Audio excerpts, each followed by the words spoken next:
Kp और Kc तब equal कब नहीं होगा? when delta Ng is not equal to 0। तो देखिए ये आपका आर्हेनियस इक्वेशन है। I वर्सेस C, तो graph will be straight line, slope हो जाएगा RT, degree of dissociation alpha calculate करना है। N2 का कंसंट्रेशन कितना है? 0.05 अल्फा।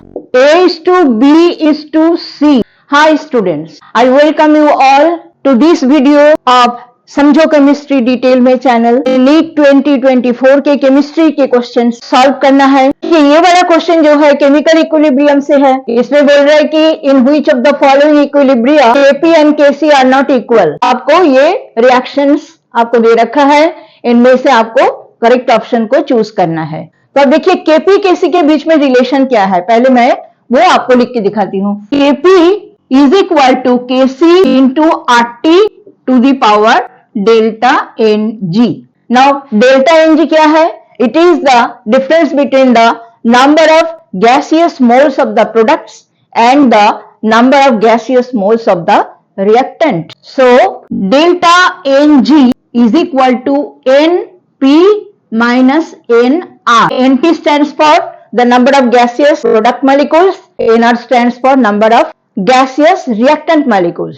अब देखिए यहाँ पे Kp Kc इक्वल कब नहीं होगा? अगर डेल्टा Ng की वैल्यू 0 आ जाता है तो आपको पता है कि RT to the power delta Ng तब क्या हो जाएगा? 1 हो जाएगा, because any number to the power 0 is equal to 1। So RT to the power 0 अगर हो गया तो ये 1 हो जाएगा, Kp और Kc इक्वल हो जाएगा। लेकिन Kp और Kc तब इक्वल कब नहीं होगा? इक्वल तब नहीं होगा when delta Ng is not equal to 0।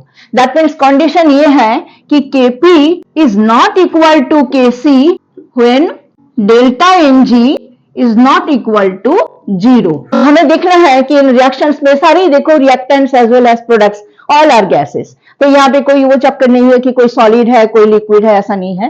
तो नंबर 1 में देखिए, नंबर 1 के लिए डेल्टा Ng वैल्यू क्या आएगा? PCl3 और Cl2, 1 मॉलिक्यूल, तो 2 मॉलिक्यूल 2 माइनस 1, दैट मीन्स ये हो रहा है 1। That means in number 1 delta Ng value जो है 0 नहीं है, तो यही आंसर होगा हमारा।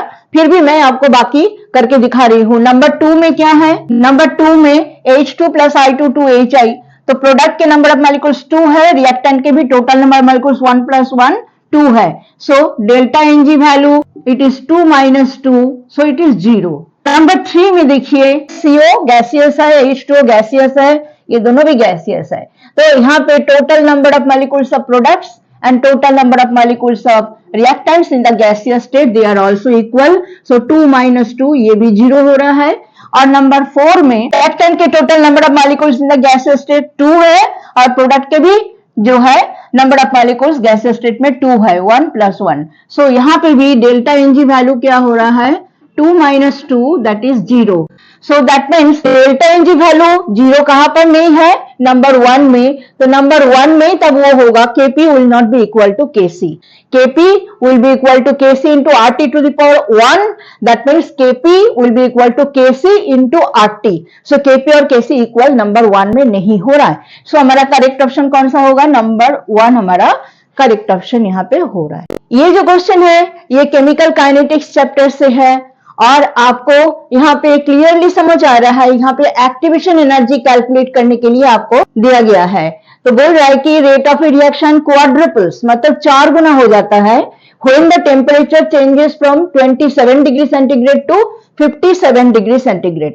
जब टेम्परेचर 27 डिग्री से 57 डिग्री सेंटीग्रेड तक बढ़ाया जाता है तो जो रेट ऑफ द रिएक्शन है वो 4 गुना हो जाता है। आपको एक्टिवेशन एनर्जी कैलकुलेट करने के लिए बोला गया है। तो एक्टिवेशन एनर्जी कैलकुलेट करने के लिए हमें पता है कि हमें क्या फॉर्मूला यूज करना पड़ेगा? आर्हेनियस इक्वेशन हमें यूज करना पड़ेगा। तो हम आर्हेनियस इक्वेशन लिखते हैं और इस क्वेश्चन को सॉल्व करते हैं। तो देखिए ये आपका आर्हेनियस इक्वेशन है। इसमें हम क्या लिख सकते हैं? ये बाई 2.303 R, और नीचे अगर यहाँ पे T1 T2 हो जाएगा, ऊपर में हो जाएगा T2 माइनस T1। तो आपको देख करके क्लियरली पता लग रहा है कि जो T1 और T2 है वो है temperature in the kelvin scale. यहाँ पे हमें टेम्परेचर को दिया गया है सेंटीग्रेड स्केल में, सेल्सियस स्केल में, उसको हमें ले जाना है केल्विन में। तो T1 कितना हो जाएगा? T1 होगा 27 प्लस 273, दैट मीन्स ये हो जाएगा 300 केल्विन। और T2 कितना है 57 प्लस 273, तो ये आ जाएगा 330 केल्विन। तो T1 T2 हमने निकाल लिया। अभी K2 बाई K1 ये रेशियो में K2 कितना होगा, जैसे कि आपको बोला है कि रेट क्वाड्रुपल्स करता है, that means rate 4 Guna increase हो जाता है। और आपको पता है कि जो रेट कांस्टेंट है K1 K2, rate constant and rate they are directly proportional. So rate अगर 4 गुना हो जाएगा तो रेट कांस्टेंट की वैल्यू भी 4 गुना इंक्रीज हो जाएगा। So K2 will be equal to 4K1। So हम लिख सकते हैं log 4K1 by K1 is equal to ये हमें कैलकुलेट करना है 2.303 इंटू आर की वैल्यू दे दिया गया है आपको 8.314 जूल पर मोल पर केल्विन। और T2 माइनस T1 कितना हो जाएगा 330 माइनस 300 डिवाइडेड बाई नीचे 300 इंटू 330। सो ये आपका K1 कैंसिल होकर के ये हो जाएगा log 4 is equal to EA divided by 2.303 into 8.314 into ये डिफरेंस आ जाएगा 30 डिवाइडेड बाई नीचे 300 इंटू 330। तो देखिए 300 और 30 कैंसिल होकर के यहाँ पे 10 हो जाएगा। log 4 की वैल्यू हमें दे दिया गया है 0.6021 is equal to EA divided by 2.303 into 8.314 और ये नीचे आ जा रहा है 10 इंटू 330। सो ये इज इक्वल टू आ जाएगा 0.6021 इंटू 2.303 इंटू 8.314 इंटू 3300 जूल पर मोल, क्योंकि यहाँ पे आर की वैल्यू 8.314 जूल पर मोल पर केल्विन। तो आपका ये जो है पहले तो जूल में आएगा, उसके बाद आपको उसको किलोजूल में ले जाना पड़ेगा, बिकॉज आपके जो आंसर के ऑप्शंस है उसमें किलोजूल पर मोल में ही है। सो इसीलिए इसका वैल्यू आ जाएगा 38040 जूल पर मोल। सो जूल से किलोजूल में ले जाने के लिए 1000 से डिवाइड करो, 1000 से डिवाइड करने से डेसिमल पॉइंट यहां से 3 डिजिट लेफ्ट हैंड साइड में आएगा, that means it will be 38.04 kilojoule पर मोल। सो आंसर हमें मिल चुका है। ऑप्शन कौन सा करेक्ट होगा, नंबर 1 ऑप्शन यहाँ पे करेक्ट होगा। ये क्वेश्चन सॉल्यूशन चैप्टर से है स्टूडेंट। सॉल्यूशन चैप्टर में से जो कोलिगेटिव प्रॉपर्टीज है वो कोलिगेटिव प्रॉपर्टीज में से एक कोलिगेटिव प्रॉपर्टी जो कि आपको पता है ऑस्मोटिक प्रेशर है, उसी का ही कैलकुलेशन का ये न्यूमेरिकल प्रॉब्लम है। तो इसमें बोल रहा है कि the plot of osmotic pressure bracket में पाई लिखा हुआ है, बिकॉज ऑस्मोटिक प्रेशर को हम पाई से रिप्रेजेंट करते हैं, वर्सेस कॉन्सेंट्रेशन मोल पर लीटर में for a solution gives A straight line with slope this much 25.73 bar per mole. Temperature at which the osmotic pressure measurement is done वो आपको find out करना है। ऑप्शन ये है और ये देख रहे हो आप ऑप्शंस आपको सेल्सियस स्केल में दिया हुआ है। तो टेम्परेचर तो आपको मिलेगा किसमें, केल्विन में मिलेगा। तो देखिए ऑस्मोटिक प्रेशर का जो इक्वेशन है वो है pi is equal to CRT। तो ये जो C है, C is the concentration of the solution in mole per litre, pi is the osmotic pressure, R is the constant and T क्या है, T is the temperature in Kelvin scale। तो यहाँ पे pi versus C अगर graph plot किया जाता है तो आप देख पा रहे हो कि जो pi है वो डायरेक्टली प्रोपोर्शनल है C के साथ। pi versus C अगर हम ग्राफ प्लॉट करते हैं तो graph will be straight line जिसका स्लोप क्या होगा, स्लोप हो जाएगा RT, ठीक है। और ये स्लोप की वैल्यू आपको दे रखा है, तो आपको टेम्परेचर को कैलकुलेट करना है। R की वैल्यू भी आपको दे दिया गया है। तो we can write that pi versus C graph will be a straight line with slope RT। So RT की वैल्यू ये है, so we can write 25.73 is equal to RT। That means R की वैल्यू पुट कर दो, जो कि आपको बोला है कितना लेने के लिए 0.083 litre bar per mole per kelvin into T। So T is equal to क्या हो जाएगा 25.73 डिवाइडेड बाई 0.083। तो ये अगर हम कैलकुलेट करते हैं ये आएगा 309.47 अप्रोक्सीमेटली, जिसको हम ले सकते हैं 310 केल्विन। तो T आपका केल्विन स्केल में 310 केल्विन आ गया। आपको सेल्सियस स्केल में इसको एक्सप्रेस करना है। Temperature in degree centigrade will be how much, 310 minus 273, that means ये हो जाएगा 37 degree centigrade. Option 1 will be the correct answer here. ये वाला question students chemical equilibrium chapter से है। यहाँ पे आपको degree of dissociation alpha calculate करना है। तो आपको बोल रहा है consider the following reaction in a sealed vessel at equilibrium with concentrations of N2 इतना, O2 इतना और NO इतना। दैट मीन्स ये जो कंसंट्रेशंस है ये इक्विलिब्रियम कंसंट्रेशंस है, N2 का, O2 का एज वेल एज NO का। तो अभी हम डिग्री ऑफ डिसोसिएशन कैलकुलेट करने के लिए हमें केसी वैल्यू चाहिए। केसी वैल्यू पहले हम फाइंड आउट कर लेते हैं। ये हमारा रिएक्शन है। तो देखिए ये जो रिएक्शन है 2NO getting converted to N2 plus O2, इसमें Kc equilibrium constant is equal to क्या होगा, molar concentration of N2 into molar concentration of O2 divided by molar concentration of NO का स्क्वायर हो जाएगा, क्योंकि यहाँ पे सामने कोएफिशिएंट 2 है। वैल्यूज पुट कर देते हैं। हमारे पास इक्विलिब्रियम कॉन्सेंट्रेशन N2 का, O2 का, NO का है। तो देखिए ये एक 10 टू द पावर -3, ये एक 10 टू द पावर -3 और यहाँ पे 10 टू द पावर -3 का स्क्वायर, ये कैंसिल हो जाएगा। सो ऊपर में कितना रह जाएगा, 3 से 4.2 को अगर हम मल्टीप्लाई करते हैं 12.6 और नीचे हो जाएगा आपका 2.8 इंटू 2.8, तो ये आ जाएगा 126 और नीचे ये डेसिमल पॉइंट भी हटाता तो 0, नीचे आ जाएगा 28 इंटू 28। इसका आंसर आएगा 1.607। तो ये हमारा केसी वैल्यू आ गया। अभी हमें निकालना है degree of dissociation of NO, that means alpha हमें कैलकुलेट करना है। तो उसके लिए हम इस तरह से करेंगे। यहाँ पे आपको बोला है कि 0.1 मोल per litre of NO is taken in the closed vessel. तो देखिए इनिशियल कॉन्सेंट्रेशन NO का क्या है तब 0.1 मोल पर लीटर। इनिशियली तो इनका कॉन्सेंट्रेशन 0 होगा। अब एट इक्विलिब्रियम क्या होगा, लेट अस सपोज 0.1 मोल पर लीटर में से अल्फा मोल डिसोसिएट कर जाता है।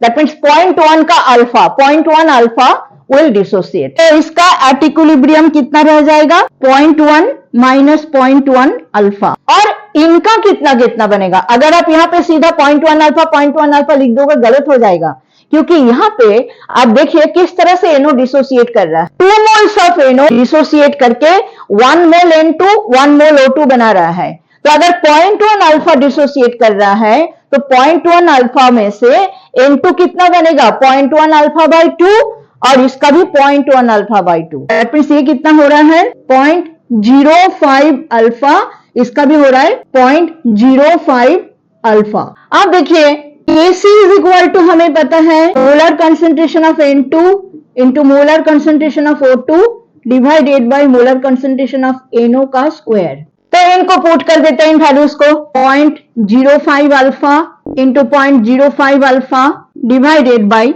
नीचे है NO का है 0.1 माइनस 0.1 अल्फा। अगर यहां से हम 0.1 को कॉमन ले लेते हैं, अंदर में कितना रह जाएगा 1 माइनस अल्फा। सो यहां पे हम लिखते हैं 0.05 का square into alpha square divided bye, यहां से 0.1 को अगर आप कॉमन ले लेते हो तो उसका भी तो स्क्वायर होगा, बिकॉज ये बाहर में स्क्वायर तो है ही है। So it will be 0.1 square into 1 minus alpha का स्क्वायर। ये हो गया। केसी वैल्यू है 1.607 इज इक्वल टू 0.05 का square into alpha square divided by 0.1 square into 1 minus alpha का स्क्वायर। सो आप क्या लिख सकते हो, alpha square by 1 minus alpha का square is equal to 0.1 square, इसके साथ मल्टीप्लाई हो जाएगा तो 1.607 into 0.1 square divided by 0.05 square.